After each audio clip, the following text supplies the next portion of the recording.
coming in because this is a statement that has been put out by Rick Sanchez, who is an American commentator, and he's come out very strongly criticizing Donald Trump's tariff imposition on India, calling it disrespectful and ignorant. So, are the Americans unanimous on what Donald Trump is doing? Absolutely not. Is the Republican Party itself unanimous on it? No. But is Trump being allowed to do whatever he wants? The answer is yes. Does he have enough Republican nominees appointed to the US Supreme Court to not have a problem? The answer is yes. Is Lindsey Graham backing him up? So, some leadership in the Republicans backing him up? The answer is yes. Can the Congress and the Senate do anything about it? It seems no. So, which means what Donald Trump says goes under emergency powers, and if that's the case, this doesn't end anytime soon. Okay, let's take reactions. Gautam Mukherjee stays on with us. I can see General Sudhakar joining us on the broadcast as well, and I'll bring in other guests as I can see them so that we can take it one at a time. Ambassador Goyal is also joining us on the broadcast. So, Ambassador Goyal, let me come straight to you, sir. Like I said, we live in interesting times.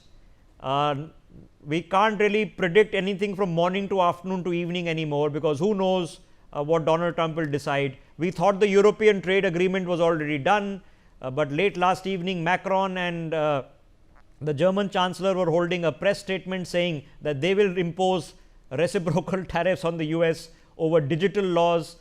So, when it's all up in the air, okay, what do you make of these decidedly public statements by PM Modi and President Xi? Rishabh, life would be so dull and monotonous if we didn't have these kind of things happening all the time. That is what actually makes diplomacy so very interesting. Now, coming to what you mentioned really about what's up really.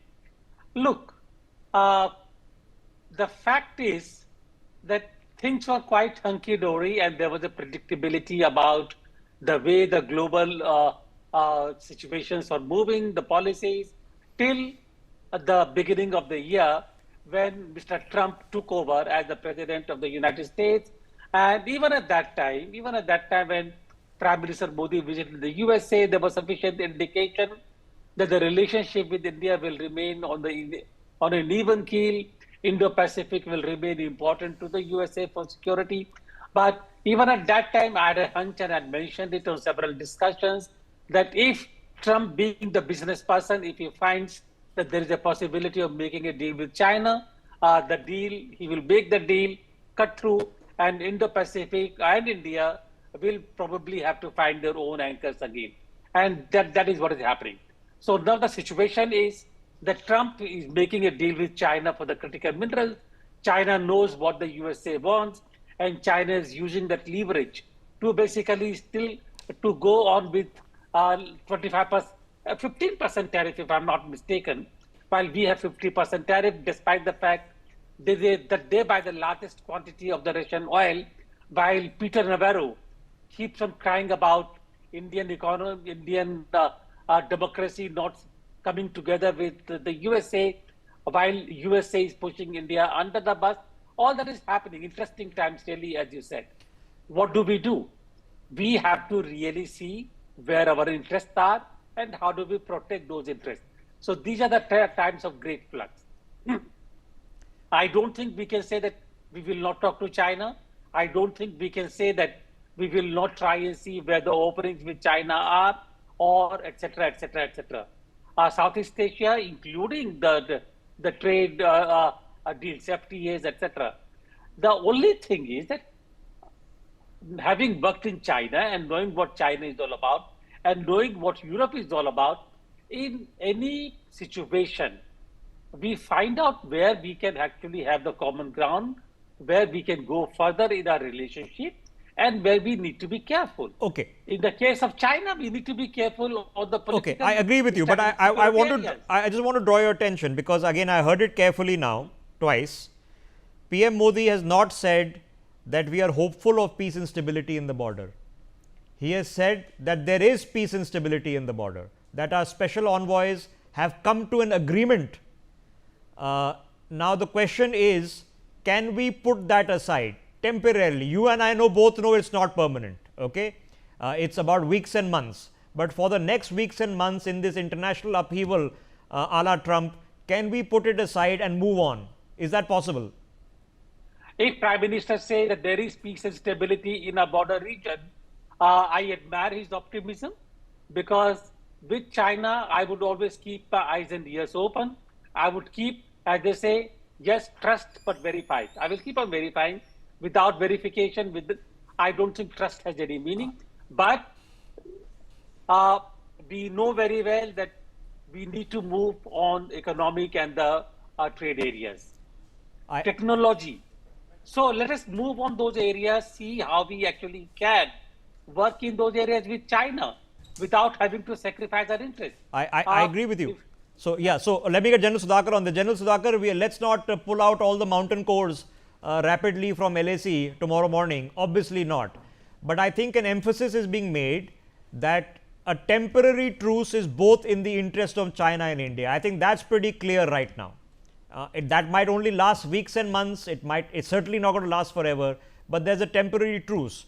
Now it comes back, like I said, I only trust the confluence of interests. I don't trust the Chinese. I've been taught in the past 2 months definitely not to trust the Americans.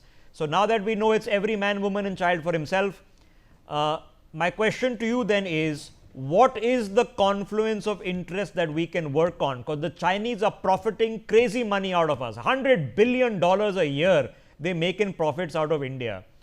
They don't share their technology with us. The Chinese companies are a serious security risk in communication in so many places that you know. So where is the confluence of interest? Rishabh, good morning. Thank you for getting me to the show, and let me compliment Ambassador Goel for having articulated very substantive issues. While I tend to agree with what you have said, the biggest victim in today's environment in the global order is one factor, that is trust. There is no trust between any country and other country. So that is the biggest victim, and we need to bear it in mind. But having said that, I would say I would compliment our diplomats, the political leadership for having addressed issues in a concurrent manner. It is not a temporary putting aside one particular issue. What is that concurrent manner? The border issue, to the best of my understanding from the open source, since I used to deal with the border myself, and if not entire length of my service of 38 years, at least more than 50% has been along the northern border. I know by and large all the sectors and what all things have been done. You see, there are 5 protocols which were signed with China. I'm sure Ambassador Saab will bail me out. Out of these 5 protocols, namely they are 93, 96, 2005, 2012, 2013. The protocol of 2005 is it is the center of gravity of, I would say, to resolve the border issue. What is the 2005 say? The 2005 protocol say it actually gravitated the entire issue to the political parameters. What is the meaning of political parameter? It meant when Shiv Shankar Menon was the national security advisor, he's gone on media to say that all our technical infirmities with regard to border issues have been resolved.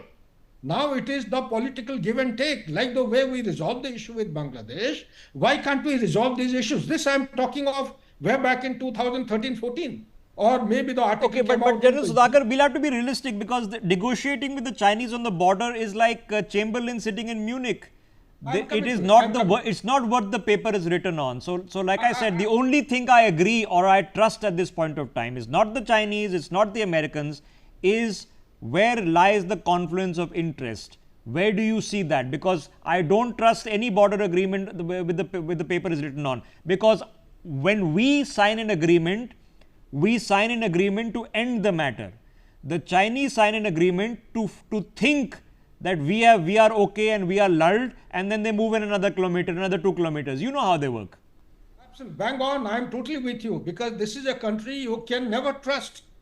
If USA could actually backtrack the way, there is a different angle. Since you don't have time, I wanted to actually dilate an issue that there is a new grouping emerging in the world. What is the new grouping? Is it the G2 that we are talking of, China and USA, or it is something else? as far as I am a student of geopolitics, to the best of my understanding and logic and rational, there is a new grouping from 20th January 2025. The stance and the response matrix of USA had changed. Have Okay. you ever seen a superpower taking the side of the non-state actors? The same USA which was actually targeting the Taliban has started taking sides of Taliban. Same USA is taking sides of ISIS. The ISIS leader on whose head was the bounty of $20 billion. He is the smartest and the best president in Syria. And same USA is taking Munir onto the lap for lunch, inviting for the second time. Same USA is here in Bangladesh. By and by, the Islamic radicalization in some way or the other is being taken side of Yes, by yes, USA to save one of their fronts. So therefore, what is it that I'm trying to indicate?